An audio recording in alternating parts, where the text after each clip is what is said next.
आनंदित हैं आप सभी?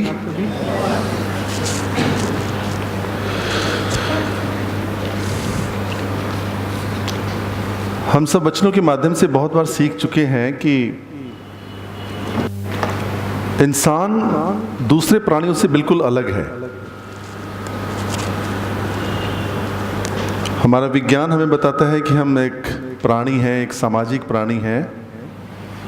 वो सिर्फ हमें ये बताता है कि हम दूसरे प्राणियों से इसलिए अलग हैं कि हम एक समाज में रहते हैं। पर परमेश्वर का वचन हमें बताता है कि हम ना केवल सामाजिक प्राणी हैं, वरन हम सब एक आत्मिक प्राणी हैं। कौन है हम? आत्मिक प्राणी हैं। वचन हमें बताता है कि हमें परमेश्वर ने अपनी समानता और अपने स्वरूप में सृजा है। उसने हमें अपनी संतान होने का अधिकार दिया है। वो हमारे साथ संगति करता है, हमारी विशेषताएं हैं।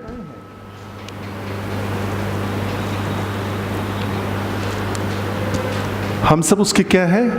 बेटे और बेटियां हैं। क्या वाकई में हम उसके बेटे और बेटियां बनना चाहते हैं? है ना? हम आते इसलिए ना कि हम सच में परमेश्वर जो हमसे उम्मीद करते हैं, हम उन उम्मीदों पर खरे उतरें। और परमेश्वर ने तो अधिकार दे दिया संतान होने का, पर वाकई में हम उसके संतान होने लायक काम करें।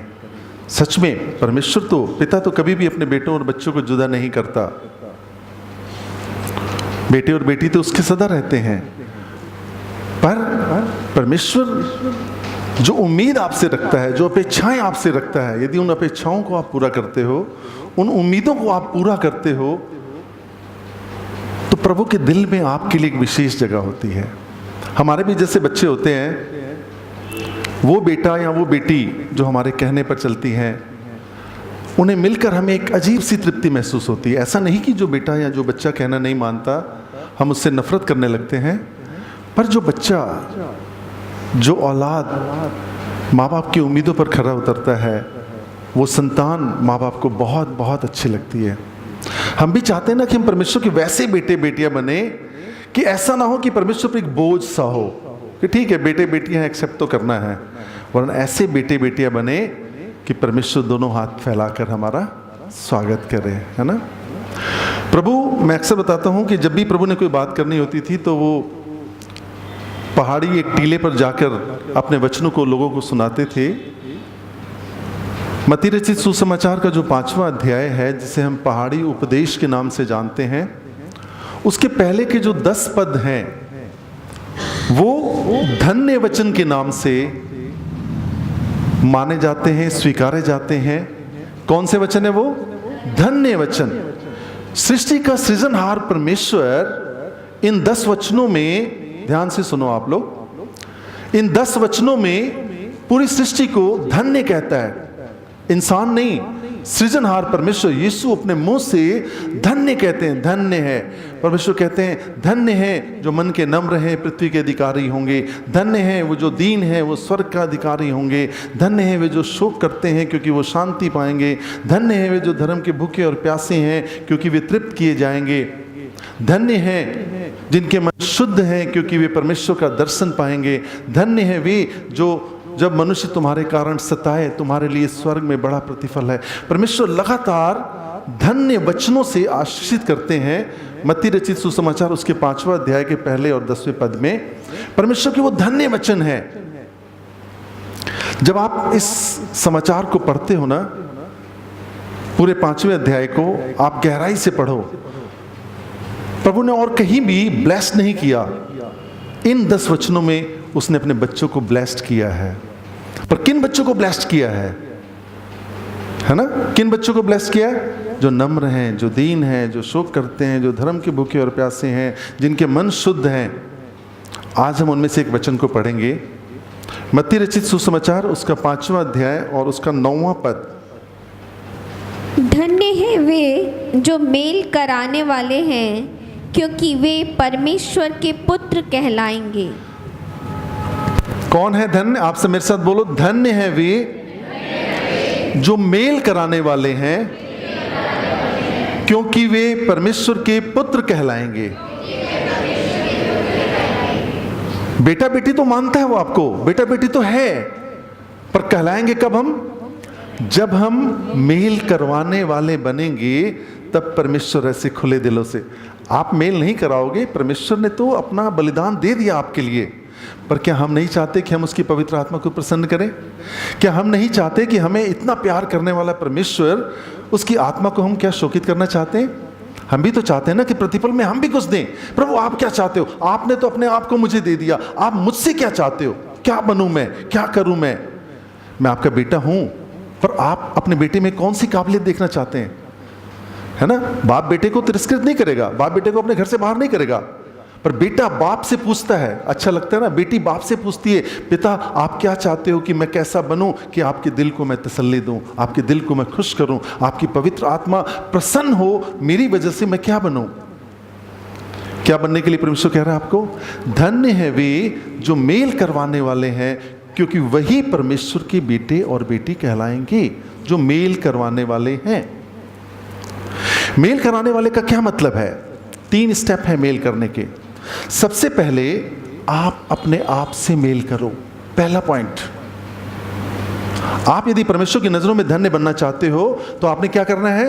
आपने अपने आप से मेल करना है। कहीं ऐसा तो नहीं कि आपके मन में अपने को लेकर बड़ी हीन भावना है? हो सकता है बहुत विपरीत परिस्थितियां हो आपके जीवन में, पैसों की तंगी हो, रिश्तों की टूटन हो, वो आदर, वो मान, वो सम्मान आपके परिवार वालों की तरफ से आपको ना मिल रहा हो, और आप अपने ऊपर क्षोभ व्यक्त करते हो, अपने आप को हीन व्यक्त करते हो, आप अपने आप को बहुत हल्का महसूस करते हो। इसका मतलब कि आपने अभी अपने आप से मेल नहीं किया। आपको इस बात का पता होना चाहिए कि इंसान की नजरों में हो सकता है मेरी कोई वैल्यू नहीं, परंतु सृष्टि के सृजनहार परमेश्वर ने मेरी कीमत अपने पवित्र लहू से लगाई है, इसलिए मैंने अपने आप के साथ मेल करना है। क्योंकि मैं इंसान की नजरों में हो सकता है महत्वपूर्ण ना हूं, पर मैं अपने परमेश्वर की नजर में बेहद महत्वपूर्ण हूं। किसी भी प्रकार की कोई भी हीन भावना आपने अपने लिए नहीं रखनी, ठीक है? दूसरा, मेल आपने करना है परमेश्वर से। मुश्किल नहीं है ना, परमेश्वर से मेल करना कोई मुश्किल नहीं है। क्योंकि सपोज करो हम यदि लड़ने जाते हैं पहाड़ से, हम पहले ही हार मान लेते हैं। पहाड़ है, क्या करेंगे लड़के, हारना पहले ही है। क्या करेंगे, परमेश्वर से मेल ना भी करें तो क्या कर लेंगे, क्या बिगाड़ लेंगे परमेश्वर का? हमारी सोच ऐसी ही होती है। मैं आपको सच बता रहा हूँ, हो सकता है थोड़ी तीखी बात लगती हो, परंतु जहाँ मेल करने की बात होती है, जहाँ आराधना करने की बात होती है, जहाँ दीनता की बात होती है परमेश्वर के साथ, हम दीन हो जाते हैं क्योंकि वो हमारी मजबूरी है, वो हमारी व्यवस्था है। हम परमेश्वर के साथ मिलाप करेंगे ही करेंगे, क्योंकि वो इतना महान है कि अगर हम मिलाप नहीं भी करते उसके साथ तो हम उसका कुछ भी नहीं बिगाड़ सकते, कुछ भी नहीं कर सकते। परंतु हमने सच्चे दिल से परमेश्वर के साथ मिलाप करना है। और तीसरा पॉइंट जो सबसे मुश्किल है, हमने मिलाप करना है अपने भाइयों और बहनों के साथ, जो सबसे डिफिकल्ट है, सबसे मुश्किल काम। जैसे मैंने बताया कि परमेश्वर से मिलाप करना कोई प्रॉब्लम नहीं है, कोई समस्या नहीं है, क्योंकि इस पहाड़ से यदि हम सिर मारते हैं, हमें पता है हमारा सिर फटेगा, पहाड़ अपनी जगह से नहीं हिलेगा। परमेश्वर से दुखी होके, परमेश्वर से मिलाप ना करके हम परमेश्वर का कुछ नहीं बिगाड़ सकते। परंतु हम मनुष्यों के साथ यदि मिलाप नहीं करते तो हम अपने अंदर धधकती हुई बदले की प्रतिक्रिया जाहिर कर सकते हैं, हम किसी के ऊपर अपना क्षोभ जाहिर कर सकते हैं, हम किसी पर अपना गुस्सा दिखा सकते हैं, हम किसी पर अपनी नफरत का प्रदर्शन कर सकते हैं। हम कर सकते हैं ना, हमारे अंदर इतनी सामर्थ्य है। हम अपनी नफरत का प्रदर्शन परमेश्वर के साथ करके क्या कर लेंगे? हम अपना गुस्सा परमेश्वर के साथ करके क्या कर लेंगे? कुछ भी नहीं कर सकते। तो हो सकता है कि हमारा मेल जो परमेश्वर के साथ है वो एक दिखावटी हो, वो हमारी व्यवस्था हो, वो हमारी मजबूरी हो, परंतु हमारे मेल की जो सच्ची परीक्षा होती है वो परीक्षा होती है हमारा मनुष्यों के साथ मेल मिलाप। और जब हम अपने भाइयों के साथ, अपने बहनों के साथ जब तक हम मेल मिलाप नहीं करते, हम परमेश्वर के बेटे और बेटियां नहीं कहलाते। ये एक ऐसी सेवा है जो परमेश्वर खुद करता है। जैसे हम क्रूस को देखते हैं ना, ये क्रूस है, क्रूस की जो वर्टिकल लाइन है ना, ऊपर से लेकर नीचे आ रही है, ये परमात्मा का आत्मा से मिलन है। जो वर्टिकल लाइन है परमात्मा का आत्मा से मिलन, और जो हॉरिजॉन्टल लाइन है ये मनुष्यों का मनुष्य के साथ मिलन है। यदि आपने परमात्मा के साथ मिलन कर भी लिया, जो कि दिखावटी है, जो कि बनावटी है, परंतु यदि मनुष्यों का मनुष्य के साथ मिलन नहीं किया, आप क्रूस के बलिदान में सहभागी नहीं हो सकते। और जब आप क्रूस के बलिदान में सहभागी नहीं, जब आप परमेश्वर के बेटे के बलिदान में सहभागी ही नहीं, तो आप परमेश्वर के राज्य में शामिल कैसे हो सकते हो? जब आप परमेश्वर के इकलौते बेटे के विरासत में, उसकी विरासत में सहभागी नहीं, तो आप परमेश्वर के ले पालकपन बेटे और बेटियां कैसे बन सकते हो? आप मेरी बात समझ रहे हो? आप दिन रात परमेश्वर की आराधना करते हो, स्तुति करते हो कि मेरा परमेश्वर के साथ अच्छी संगति है, मेरा परमेश्वर के साथ अच्छा मेल है, परंतु मनुष्यों के साथ आपका मिलाप नहीं, अपने भाइयों के साथ, अपनी बहनों के साथ आपका मिलाप नहीं। इसका मतलब आपका मसीह के साथ कोई भी संगति नहीं है। गुड फ्राइडे वाले दिन परमेश्वर ने जब क्रूस पर अपना बलिदान दिया, तो उसने आपका मिलन कराया परमेश्वर से। मंदिर का पर्दा फट गया, कब्रें तिड़क गई, चट्टानें तिड़क गई, कब्रें खुल गई, और आपका मिलन किससे हो गया? परमात्मा से। परंतु मनुष्यों का जो मनुष्यों से मिलन है, उसकी जिम्मेवारी उसने, परमेश्वर ने आपके ऊपर सौंप दी है। उसने आपके लिए रास्ता खोल दिया परमात्मा से मिलने का। जैसे मैं बता रहा हूं ना, आपने परमात्मा से मिलन का रास्ता तो खोल लिया, परंतु यदि मनुष्यों का मनुष्य से मिलाप का रास्ता नहीं खुला, तो क्रूस की परिपूर्णता आपके जीवन में कार्य नहीं करेगी। आप समझ रहे बात को? मैं एक वचन लेता हूं, रोमियो की पुस्तक, उसका 5वां अध्याय और उसका 10वां पद। रोमियो की पुस्तक 5वां अध्याय और 10वां पद।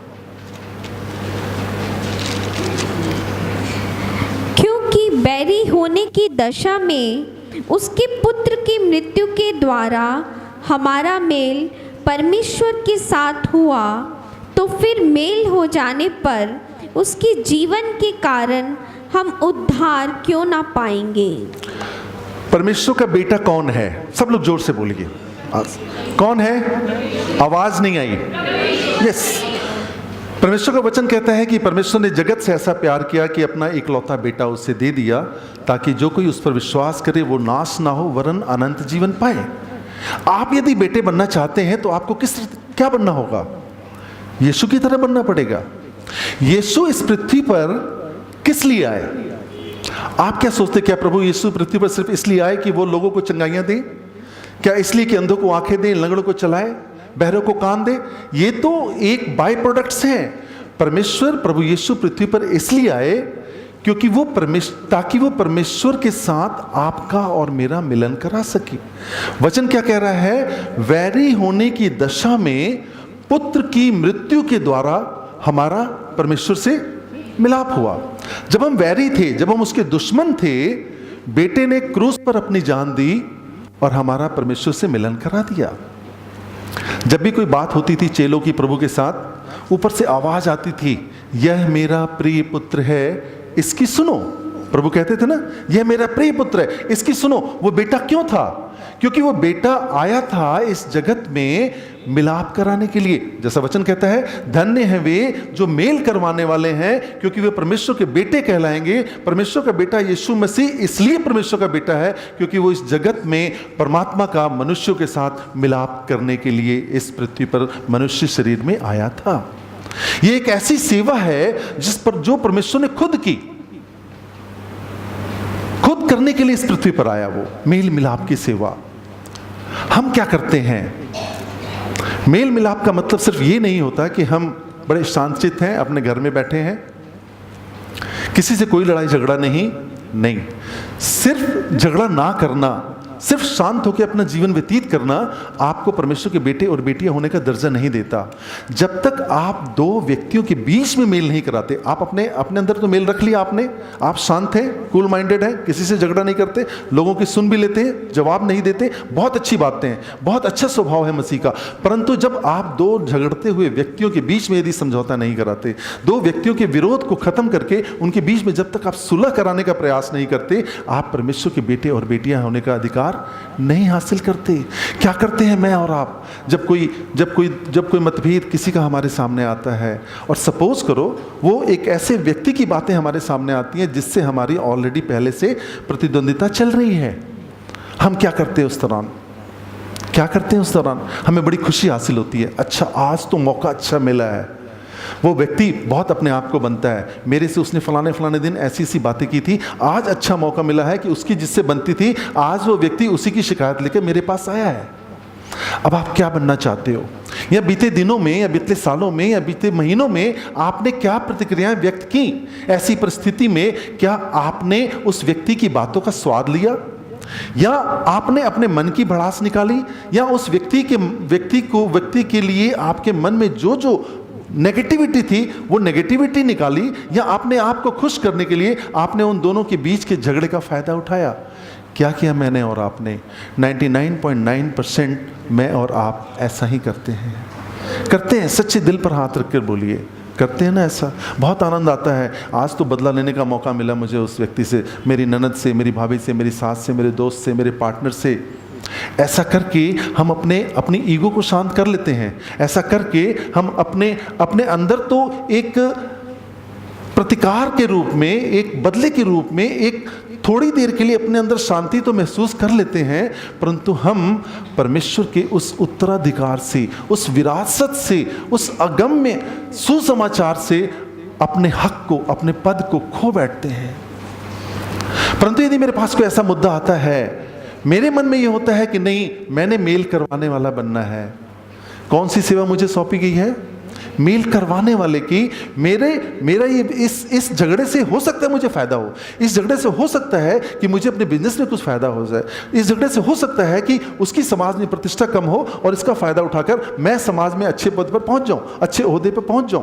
कुछ लोग इससे कट जाएंगे और बाकी कुछ लोग मुझसे जुड़कर मेरी तारीफ करेंगे। मैं इस मौके का फायदा उठा सकता हूं, मैं इस पृथ्वी पर इन तमाम बातों का फायदा तो उठा सकता हूं, परंतु मैं परमेश्वर के बेटे और बेटी होने का फायदा नहीं उठा सकता। मैं ऐसा करके क्रूस पर अपने प्रभु यीशु मसीह के बलिदान को व्यर्थ ठहराता हूं।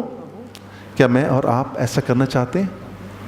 क्या हम अपने प्रभु को दोबारा क्रूस पर चढ़ाना चाहते हैं? प्रभु ने आपको कौन सी सेवा दी है?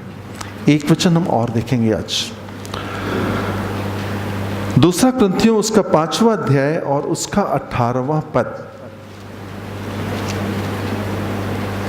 आज सभी लोग सुस्त बैठे हुए हैं, जैसे लगता है कि बहुत बड़ी जिम्मेवारी आज कंधों पर आ गई है। सच में परमेश्वर की बातें, वो कहता है ना परमेश्वर कि मेरी जो बातें हैं ना वो बड़ी कड़वी हैं।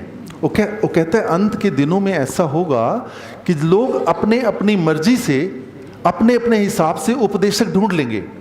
लोग उन उपदेशकों को ढूंढेंगे जिनकी बातें उन्हें अच्छी लगेगी। वो अपने कानों की खुजली मिटाने के लिए अपने लिए उपदेशक ढूंढ लेंगे।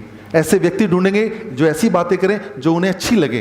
पर परमेश्वर का वचन तो कहता है ना, वो प्रबल 2-धारी तलवार से भी चोखा है। वो प्राण और आत्मा को, गांठ गांठ और गुदे गुदे को अलग करके आर पार छेदता है। जो आप करना चाहते हो, पिछली बार बताया था ना, जो आप करना चाहते हो आपको करने नहीं देने वाला पाप आपके शरीर में ही रह जाता है यदि आप ऐसे उपदेशकों को ढूंढते हैं जो आपकी कानों की खुजली मिटाने के हिसाब से आपको मीठी मीठी बातें बताते हैं। पर परमेश्वर का वचन जो सत्य है, जो कड़वा तो है, परंतु हमारे सारे जख्मों को काट के उस पर मरहम लगा के उसे ठीक कर देता है। उसे ऊपर से साफ नहीं करता कि ऊपर से लगे तो जख्म भर गया है, परंतु अंदर से जख्म वैसे ही गहरा रहता है। वो आपको ऐसी कब्र नहीं बनने देता जो ऊपर से तो चूना लग के पूरी साफ और स्वच्छ नजर आती है, परंतु अंदर से वो सड़ी गली हड्डियां और मांस भरे रहता है। परंतु परमेश्वर का वचन आपको परमेश्वर के पवित्र लहू से धोकर पूरी रीति से साफ शुद्ध। क्या हम अपने पवित्र परमेश्वर के पास अपवित्र बनकर जा सकते हैं? प्रभु से प्रार्थना कीजिए, प्रभु आप अपने कड़वे वचनों के द्वारा मुझे धोकर शुद्ध और पवित्र कीजिए। नीम कड़वी होती है, परंतु वही कड़वी नीम आपको आपकी बीमारी से दूर करती है। मीठी चीज खाने से शुगर होती है ना, बीमारियां बढ़ती हैं, परंतु कड़वी चीज उस शुगर को के आपको स्वस्थता प्रदान करती है। परमेश्वर का वचन ऐसा ही तो है। और वो कहता है धन्य है वे जो मेल करवाने वाले हैं। परमेश्वर के बेटे और बेटियां सिर्फ वही नहीं जो परमेश्वर की आशीषों को लेकर अपने घर बैठ जाएं। परमेश्वर मुझे ये दे दे, परमेश्वर मुझे वो दे दे, देता है परमेश्वर। पर परमेश्वर के बेटे और बेटियां सच मायने में ये होते हैं जो अपने स्वार्थ को ना देखें, जो अपनी दिली इच्छाओं को ना देखें, जो अपनी आकांक्षाओं को ना देखें, जो अपनी महत्वाकांक्षाओं का ना देखें, वरन सच मायने में परमेश्वर के सच्चे बेटे और बेटियां होने का दायित्व को निभाएं। 2 कुरिन्थियों उसका 5वां अध्याय और उसका 18वां पद। ये सब बातें परमेश्वर की ओर से हैं, जिसने मसीह के द्वारा अपने साथ हमारा मेल मिलाप कर लिया और मेल मिलाप की सेवा हमें सौंप दी है। कौन सी सेवा परमेश्वर ने आपको मुझे सौंपी है? मेल मिलाप की सेवा। उसने अपने बेटे के द्वारा हमसे मेल किया और मेल मिलाप की सेवा हमें सौंप दी। एक चेन परमेश्वर ने बनाई है, एक कड़ी बनाई परमेश्वर ने। उसने अपने इकलौते बेटे को इस पृथ्वी पर भेजा ताकि हम जो परमेश्वर से बिछड़ गए, हम जो परमेश्वर से अलग हो गए, हम जो उसकी अदन की वाटिका से बाहर कर दिए गए, हम जो उसकी ज्योति से विहीन हो गए, उसने अपने बेटे को क्यों भेजा? क्यों भेजा इस पृथ्वी पर? जैसे मैं अक्सर कहता हूं ना, परमेश्वर का इस पृथ्वी पर आने का उद्देश्य सिर्फ मुर्दों को जिंदा करना नहीं। लाजर को जिंदा किया, मर गया वो, आज नहीं है। अंधों को आंखें दी, आज उनकी आंखें बंद हो गई। लंगड़ों को चलाने दिए, आज वो कब्र में सो रहे हैं। नहीं है वो आज पृथ्वी पर परमेश्वर पृथ्वी पर इसलिए आया, एक सेवा। कौन सी सेवा थी वो? मेल मिलाप की सेवा। वो पृथ्वी पर आया अपने लहू द्वारा, उसने कीमत चुकाई उस सेवा की, उसने कीमत चुकाई। मुझे और आपको इतनी बड़ी कीमत चुकाने की जरूरत नहीं है। मुझे और आपको सिर्फ एक कीमत चुकाने की जरूरत है कि मैंने और आपने अपनी इच्छाओं और अभिलाषाओं के साथ अपने शरीर को क्रूस पर टांगना है। मैंने अपने आप को क्रूस पर नहीं टांगना, मैंने अपने हाथों में कीले नहीं गड़वानी, मैंने अपने सर पर कांटों का ताज नहीं रखना, मैंने 39 कोड़े नहीं खाने, मैंने क्रूस पर अपनी मौत भी नहीं सहनी। सिर्फ मैंने शरीर से जुड़ी हुई इच्छाओं को, शरीर से जुड़ी हुई इच्छा तो होती है ना जब आप किसी से मेल करना नहीं चाहते। शरीर से जुड़ी हुई अभिलाषा ही तो है जब आप किसी का मेल नहीं करवाना चाहते। क्यों नहीं मेल करवाना चाहते आप? कुछ ना कुछ तो आपको फायदा है, शरीर से जुड़ा हुआ फायदा, शरीर से जुड़ा हुआ व्यापार, शरीर से जुड़ी हुई इच्छाएं, शरीर का आदर, शरीर का सम्मान, शरीर का रुतबा, ये सब शरीर ही तो है। परमेश्वर आपसे मेल मिलाप की सेवा के रूप में आपको कोई दर्द नहीं देना चाहता, परंतु वे चाहता है क्रूस पर मत टंगो, परंतु अपने शरीर को इसकी इच्छाओं और अभिलाषाओं समेत क्रूस पर टांग दो। इच्छाओं और अभिलाषाओं को जब आप क्रूस पर टांग देते हो, आपके सामने परमेश्वर का एक दिव्य दर्शन सामने आ जाता है। परमेश्वर का बेटा इस पृथ्वी पर क्यों आया? मैं परमेश्वर का बेटा बनना चाहता हूं। किसके माध्यम से? किसके माध्यम से बनूंगा मैं? उसके बेटे के माध्यम से। वो बेटा क्या करने आया? मुझे भी वही काम करना पड़ेगा। उस बेटे ने क्या किया? अपनी मृत्यु के द्वारा हम सबका मेल परमेश्वर के साथ कराया। मैंने अपनी मृत्यु के द्वारा नहीं, वरन सिर्फ और सिर्फ उस पाप के मृत्यु के द्वारा जो मेरे शरीर में वास करता है, वो पाप जो मेरे शरीर के अंगों में वास करता है, मैंने उसको मौत के हवाले करना है। परमेश्वर का वचन कहता है कि तुम्हारा शरीर पाप के कारण मरा हुआ है, परंतु तुम्हारी आत्मा धर्म के कारण जीवित है। मैं मसीह के लिए मर गया। मैं मर गया मतलब मैं तो जीवित हूं। मैं मर गया यानी कि मुझसे जुड़ी हुई जरूरतें, मुझसे जुड़ी हुई एम्बिशन, मुझसे जुड़ी हुई महत्वाकांक्षाएं, मुझसे जुड़ा हुआ रुतबा मर गया। मैं मर गया और अब जो जीवित हूं तो पुत्र की आत्मा के द्वारा जीवित हूं। कौन से पुत्र की आत्मा? जो मेल मिलाप की सेवा का आदेश लेकर अपने पिता के घर से आई। वो आत्मा मनुष्य शरीर में उसने मिलाप कराया और अपनी पवित्र आत्मा हमें सौंप दी। किस लिए सौंप दी? किस लिए सौंप दी? मेल मिलाप के लिए। यदि हम सच मायने में अपने परमेश्वर के सच्चे बेटे और बेटियां बनना चाहते हैं, छोड़ दीजिए, तिलांजलि दीजिए अपने स्वार्थ को, तिलांजलि दीजिए, छोड़ दीजिए, त्याग दीजिए कि आपको उससे क्या सांसारिक फायदा होता है। सच में उस धन को इकट्ठा कीजिए स्वर्ग में, जिसे कीड़ा नहीं खाता, खा नहीं सकता, जिसे चोर चुरा नहीं सकता। वो अनंत जीवन, वो अनंत धन स्वर्ग में इकट्ठा कीजिए। और इकट्ठा कैसे करेंगे आप? जब तक हम मेल मिलाप नहीं करेंगे। उसके बेटे बनेंगे कैसे? वारिस बनेंगे कैसे? वचन कहते हैं ना, यद्यपि हम वारिस हैं, परंतु यदि बालक बने हुए हैं, यदि शरीर में बने हुए हैं, तो हम उसके उत्तराधिकारी नहीं बन सकते। जब तक हम आत्मिक रूप से उसके उत्तराधिकारी नहीं बनेंगे, हम स्वर्ग राज्य के क्या, उसकी किसी भी विरासत के उत्तराधिकारी नहीं बन सकते। और आत्मिक रूप से विरासत बनने का मतलब क्या है? कि जैसे हमारे आत्माओं के पिता ने जो सेवाओं को इस पृथ्वी पर रहकर किया, हमने भी उसी सेवा को आत्मिक रूप से, शारीरिक रूप से नहीं, समस्त पृथ्वी के लोगों के लिए करना है। इस क्रूस को अपने दिल में, दिमाग में, अपने आत्मा में हमने क्या करना है? पहले परमात्मा से अपना मिलाप, सच में जब तक हम अपने जीवन में क्रूस, प्रभु कहते हैं ना, तू अपने आप का इनकार कर। किसका इनकार कर? अपने आप का। और प्रतिदिन का क्रूस उठा और मेरे पीछे हो ले। इस क्रूस में ही तो सब कुछ है। परमेश्वर का वचन कहता है कि क्रूस की कथा तो नाश होने वालों के लिए मूर्खता है। क्रूस पर टंगा हुआ मसीह क्या है? नाश होने वालों के लिए मूर्खता है। मैं भी कभी सोचता था इस तरीके से, कैसा है परमेश्वर, ये क्रूस पर उसने मौत को दे दिया, अपने आप को नहीं बचा पाया, मुझे क्या बचाएगा? जब मैं सुनता था क्रूस की बातों को तो मुझे लगता है मूर्खता भरी बातें हैं। आज भी लोग ऐसा ही सोचते हैं, क्रूस पर जान देना मूर्खता की बातें हैं। परंतु हम उद्धार पाने वालों के लिए ये क्या है? परमेश्वर की सामर्थ है। जब तक वे इस क्रूस को अपने जीवन में नहीं लेते, और क्रूस को अपने जीवन में लेने का मतलब क्या है? कैसे लेंगे उसको? अभी मैंने कहा वो तो है। आप प्रतिदिन के क्रूस को कैसे लोगे? अपने आप का इनकार करके। प्रभु ने क्या कहा? अपने आप का इनकार कर और प्रतिदिन का क्रूस लेके मेरे पीछे हो ले। परमात्मा का आत्मा से मिलन और मनुष्यों का मनुष्य से मिलन। परमात्मा से मिलन करो। प्रभु ने आपका परमात्मा से मिलन करा दिया। मेरी और आपको एक उसने सेवा दे दी। कौन सी सेवा? मेल मिलाप की सेवा। पवित्र आत्मा से सामर्थ मांगिए, प्रभु आपने मुझे ये सेवा दी है, बहुत सारी बाधाएं हैं, बहुत सारी अड़चने हैं, मैं नहीं कर पा सकता, मैं नहीं कर सकता, आप मेरी मदद करो। जब आप पवित्र आत्मा से ऐसी सामर्थ मांगोगे, पवित्र आत्मा आपकी मदद करेगा, क्योंकि वो चाहता है हर एक बेटा, हर एक बेटी सच्चे परमेश्वर के बेटे और बेटी बन जाए। मुश्किल लगता है, पर पवित्र आत्मा के लिए कोई भी काम मुश्किल नहीं है, ना तो बल से ना बुद्धि से, पर तेरी पवित्र आत्मा के द्वारा सब कुछ संभव है। आज हम सभी पवित्र आत्मा से प्रार्थना करेंगे, सच में प्रभु जो सेवा आपने हमें दी है, जो सेवा मेरे प्रभु ने इस पृथ्वी पर आकर की और मुझे इतनी बड़ी जिम्मेवारी दी, सोचो कितने महान हो आप और मैं कि प्रभु वो कार्य आपको सौंपता है जिस कार्य को प्रभु ने इस पृथ्वी पर रहकर किया। कितना इंपॉर्टेंट है। सोचो, एक मालिक अपने सबसे वफादार नौकर को वो ड्यूटी देता है कि वो नहीं करेगा तो वो खुद मालिक करता है। ऐसे होता है ना।